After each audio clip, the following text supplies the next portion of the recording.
Choutuppal municipality కార్యాలయం వద్ద తీవ్ర ఉద్రిక్త పరిస్థితులు నెలకొన్నాయి.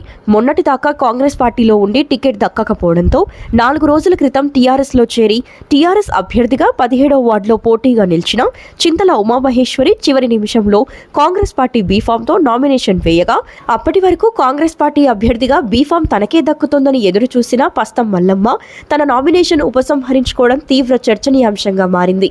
ఈ పరిస్థితుల్లో 17వ వార్డు ఎన్నిక కాంగ్రెస్ పార్టీ అభ్యర్థి చింతల ఉమామహేశ్వరి ఏకగ్రీవంగా ఎన్నికైనది. కానీ ఇక్కడ ఉండేటటువంటి స్థానిక ఓటర్లు ఈ ఎన్నిక అక్రమం అంటూ ప్రజాస్వామ్యబద్ధంగా జరగలేదని మా ప్రాథమిక హక్కు కాలరాశారంటూ మున్సిపల్ కార్యాలయం ముందు ధర్నా చేపడుతున్నారు. ఇక్కడ పరిస్థితులు తీవ్ర ఉద్రిక్తంగా మారడంతో పోలీసులు రంగప్రవేశం చేసి పరిస్థితిని అదుపు చేసే ప్రయత్నం చేస్తున్నారు. అయినప్పటికీ ఓటర్లు తమ ఆందోళనను విరమించకపోవడంతో ఇక్కడ పరిస్థితులు తీవ్ర ఉధృతంగా మారాయి. ఇదే విషయంపై చివరి వరకు బరిలో నిలిచిన పస్తం మల్లమ్మను జనచరిత్ర న్యూస్ వివరణ కోరగా చివరి నిమిషంలో బీఫామ్ అని చెప్పి విత్డ్రా ఫామ్ మీద సంతకం పెట్టించారని, ఈ ఏకగ్రీవ ఎన్నిక బెదిరింపుల మధ్య బలవంతంగా జరిగిందని వాపోయారు. ఇదే సమయంలో పస్తం మల్లమ్మ ఆత్మహత్యకు ప్రయత్నించింది. స్థానిక 17వ వార్డు ఓటర్లు మాట్లాడుతూ ఈ ఏకగ్రీవ ఎన్నికను రద్దు చేయాలని, ఈ ఎన్నిక అప్రజాస్వామికంగా జరిగిందని, తిరిగి ఇదే వార్డులో మళ్లీ ఎన్నిక నిర్వహించాలని డిమాండ్ చేస్తున్నారు. చౌటుపల్లో మొత్తం 20 వార్డులు ఉన్నాయి. 20 వార్డులో లేని ఏకగ్రీవం ఓన్లీ 17వ వార్డు మాత్రమే ఏకగ్రీవమైంది. అది ఎలా అనేది మాకు తెలియదు. కానీ మా ఓట్లు 1400 చిల్లలు ఉన్నాయి. మరి 1400 మంది చౌటుపల్ల ఉన్నట్ట లేనట్ట మరి మాకు ఇది క్లియర్ చేసి ఏకగ్రీవం చేసుకోండి. లేదంటారా మాకు ఓటు హక్కు వినియోగించుకునే అవకాశం కావాలి, ఖచ్చితంగా కావాలి. మేము మాత్రం ఊరుకునేది లేదు. ఇది ఇవాళ స్టార్ట్ అయ్యింది. 10వ తారీఖు వరకు మాత్రం ఈ నిరసన ఖచ్చితంగా వెళ్ళదీస్తాం.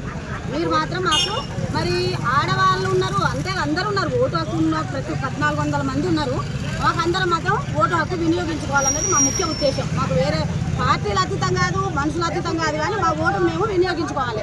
మీరు సభ్యులు ఎవరుగా అవుతారు, మీరు పార్టీకి ఒకరు ఖచ్చితంగా నిలబడతారు. నామినేషన్ పెట్టిరు వాళ్ళు ప్రత్యేకంగా వచ్చి ఓటు వినియోగించుకోవాలి అని చెప్పడము, మాకు వాళ్ళని ఎన్నుకోవాలనేది మా ఉద్దేశం.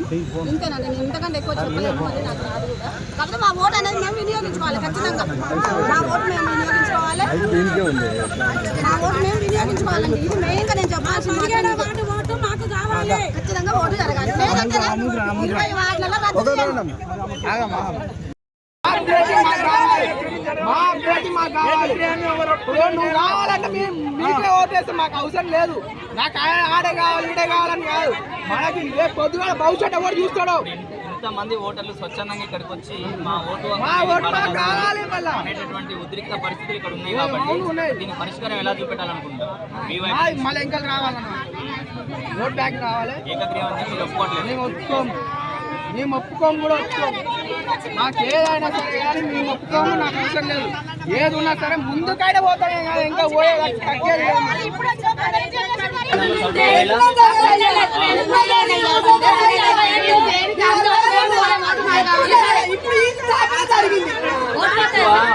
మన తెలంగాణ రాష్ట్రంలోనే మునుగోడులో ఓటు అంటే చైతన్య వ్యక్తి ఉంటుంది. ఓటు కోసం ఓటు వేయాలని అందరూ ఉత్సాహం చూపిస్తారు.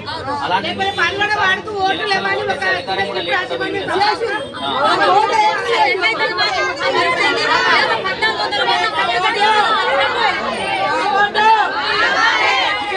ఎలక్షన్ కమిషనర్ ఎలక్షన్ నిర్వహించాలి. 17వ వార్డుల కావాలి ఎలక్షన్ కమిషనర్ వెంటనే, కావాలి ఎలక్షన్ కమిషనర్ వెంటనే. న్యాయం కావాలి సార్. 20 వార్డులకు ఎలక్షన్స్ అవుతుంది, మున్సిపాలిటీ ఎలక్షన్స్ అవుతుంది. 20 వార్డుల ఎలక్షన్లకు 17వ వార్డు ఏకగ్రీవం చేసుకోవాలి. అంటే జనం అడిగి చేసిరా, వీళ్ళు చేసుకోరా? అధికార పార్టీ ఉందని, మదం ఉందని చేయడం డబ్బు స్వార్థం, అది కరెక్ట్ కాదు. రాజగోపాల్ రెడ్డి అనే పర్సన్ అందరినీ డబ్బులు ఇచ్చి కొనడం అనేది ఒకటి ఆయన ముందుకు సాగుతుంది. కానీ మరి 20 వార్డులను కూడా అదే విధంగా ఎలక్షన్స్ లేకుండా అందరినీ కొనుక్కోమని చెప్పండి. మీరే రాజులు, మీరే సిపాయిలు, మీరే అదే విధంగా చేసుకోండి. కానీ జనంకి ఓటు అనేది లేకుండా చేయడం అనేది ఎంతవరకు కరెక్ట్? 1400 మంది ఓటర్లు ఉన్నారు. 1400 మంది ఓటర్లకు ఏ విధంగా ఓటు ఇస్తారు, ఏ విధంగా వాళ్ళకు రాజ్యాంగ ప్రకారంగా ఏకగ్రీవం అనేది ఎలా జరిగిందని మీరు అనుకుంటున్నారు? ఏకగ్రీవం అనేది సార్ అది కావాలని చేశారు, పకడ్బందీగా ప్లాన్గా చేసారు. అవతల ప్రత్యర్థికి టికెట్ ఇవ్వలేదని ఇతర పార్టీకి వచ్చారు. ఇతర పార్టీకి వచ్చినప్పుడు వాళ్ళు కావాలని ఉన్న మందిని అభ్యర్థిని అవతల కాంగ్రెస్ పార్టీని అప్పటికప్పుడు ఉన్న అభ్యర్థిని విత్డ్రా చేయించి ఈయన ఒకటి ఏకగ్రీవం అయింది. ఒకడు అంటే ఈయన ఒకటి ఎట్లయితాడు, వేరే పార్టీ వాళ్ళు ఎవరు ఉండనా కావాలని అందరితో పక్కబంద్ చేసి అక్కడ బీజేపీ క్యాండిడేట్ని తీసుకుపోయి అన్ని బంధించారు. ఇక్కడ ఉన్న కాంగ్రెస్ అభ్యర్థిని ఆయనను బంధించారు. ఉన్న ఒక్కరిని తీసుకుపోయి ఆయన ఏకగ్రీవం అనేది బలవంతంగా జరిగింది. ఎవరు ఇష్టపూర్వకంగా జరగలేదు. ప్రజాభిప్రాయం అనేది లేదు. ప్రజాభిప్రాయం అనేది ప్రజలు ఎన్నుకుంటేనే ప్రజాభిప్రాయం అవుతుంది. వీళ్ళకి చేసుకుంది ఇది ఈయనబ్బా అండబలం డబ్బు బలం అది అంతవరకే. కానీ ఇది కాదు. ఈ 1400 మందికి ఇప్పటిదాకా ఏం చేయలేదు. 1400 మంది మరి వాళ్ళ పరిష్కారం ఏంది? మరి వాళ్ళు భూమి మీద ఉన్నారా లేరా? లేని ఎడల వాళ్ళకి ఏం చేస్తారు పరిష్కారం? లేకపోతే డెత్ సర్టిఫికేట్ ఇచ్చేసారి వెళ్ళిపోతారు. ఆధార్ కార్డు కొట్టేయండి వెళ్ళిపోతారు. లేదా ఎలక్షన్ ఏ విధంగా పెడతారో పెట్టండి మీరు. వాళ్ళకు మాకు కూడా ఒక ఓటు హక్కు ఉంది, మేము వినియోగించుకుంటామని విధంగా ఉంది. వాళ్ళు వినియోగించుకుంటారు. ప్రజల చేత ఎన్నుకోబడాలి. మీరు ఎన్నుకున్నది అది న్యాయం కాదు, పద్ధతి కాదు. చేస్తున్నటువంటి అభ్యర్థులను మీరు ఏమైనా సంప్రదించడం జరిగింది? సంప్రదించడం అనేది లేదు. వాళ్ళు ఇద్దరు లేరు, కనిపించట్లేదు, ఫోన్ ఎత్తట్లేదు, దగ్గర రావట్లేదు. వాళ్ళు ఇప్పటిదాకా కనిపించలేదు. కనిపించినప్పుడు వాళ్ళు ఏం చేస్తారు? జనాలు ఇబ్బంది పడి ఆందోళన గురిచేసి అందరం కలిసి వచ్చినాం. క్యాండిడేట్ ఎవరో ప్రచారం కూడా చేసుకోలేదు. 17వ వార్డుతో పాటు ఇంకా కొన్ని వార్డులలో కూడా బలవంతంగా ఏకగ్రీవాలు ఆల్రెడీ 20 వార్డులలో 3 వార్డులు కంప్లీట్ చేశారు సార్. ఇప్పుడు ఉన్నది ఇంకొక వార్డు కూడా ఉంది. మొత్తం మీద వాళ్ళు వ్యూహాత్మకం ఏంటంటే మొత్తం ఇటు కాంగ్రెస్ ఉండాలి, వేరే పార్టీ ఉండదు, వేరే వాళ్ళు నడిపిస్తారు. అది ఎన్ని రోజులు నడిపిస్తారు? మీరు ఈ ఆందోళన ఇంకా ఎంతవరకు చేపట్టాలంటే ఎంతవరకు ఓటు హక్కు పెట్టి మాకు కావాల్సింది, మాకు ఓటు హక్కు కావాలి. ఏ విధంగా ఓటు పెడతాడు?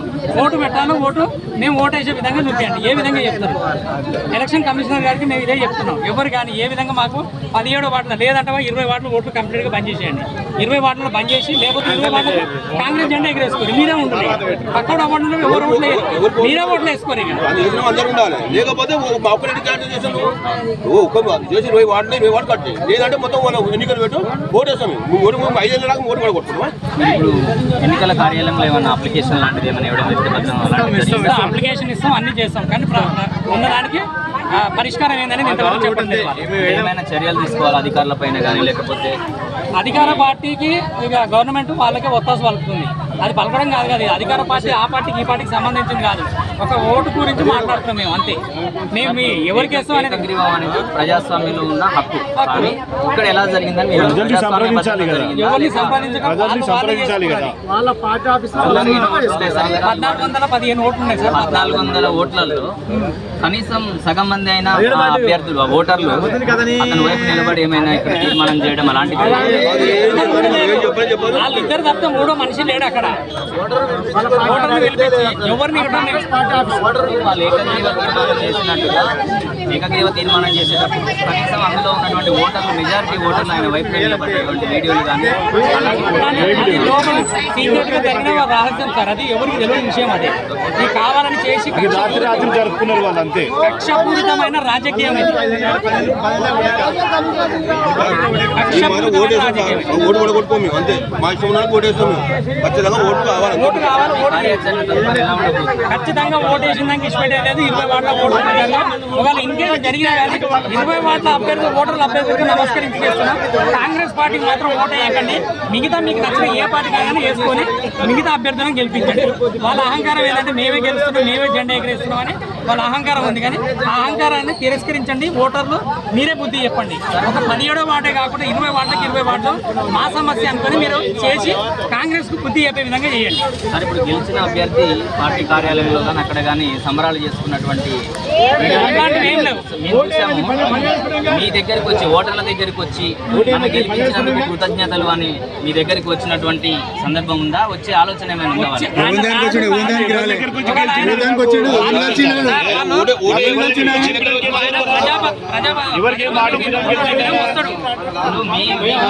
గెలిచిన వ్యక్తి మీరు గెలిపించినందుకు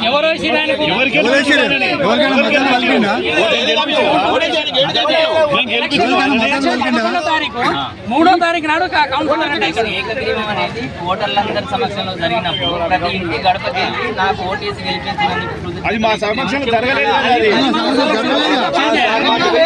చెప్పాలని మీరు డిమాండ్ చేస్తున్నారు. ఖచ్చితంగా చెప్పి మీరు చెయ్యి.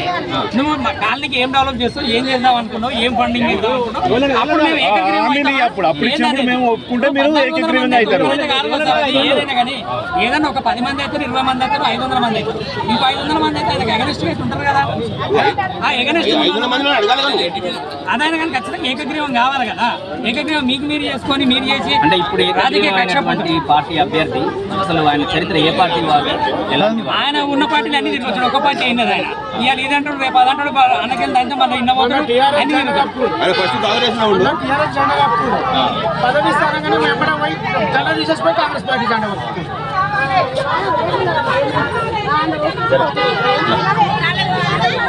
పనులు అయితేనే ఉన్నాయి. ఇంకేముంది మనం అడ్డం కడితే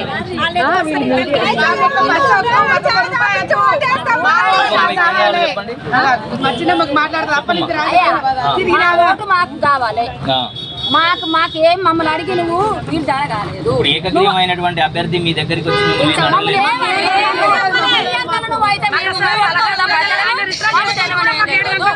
మా ఇంట్లో పంట కాలేదు. ఎవరైనా నమస్కారం పెట్టి కాలు దొరుకుతుంది.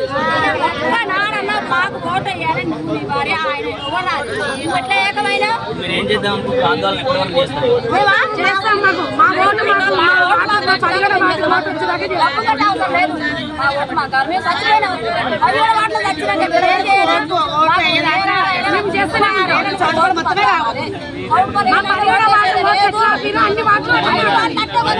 రాజకీయ పార్టీ వాళ్ళు తెలిసి వచ్చారా? మీ అంతా మీరు వచ్చారా?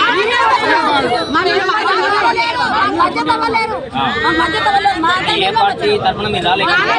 మా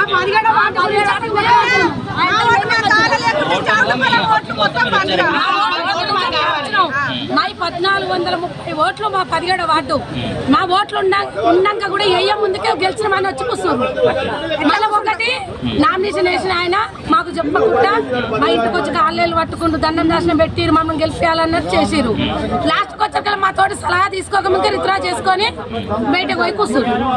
మరి ఇప్పుడు మా ఓట్లు ఏం చేయాలి? మేము ఎవరిని అడగాలి? ఓట్లు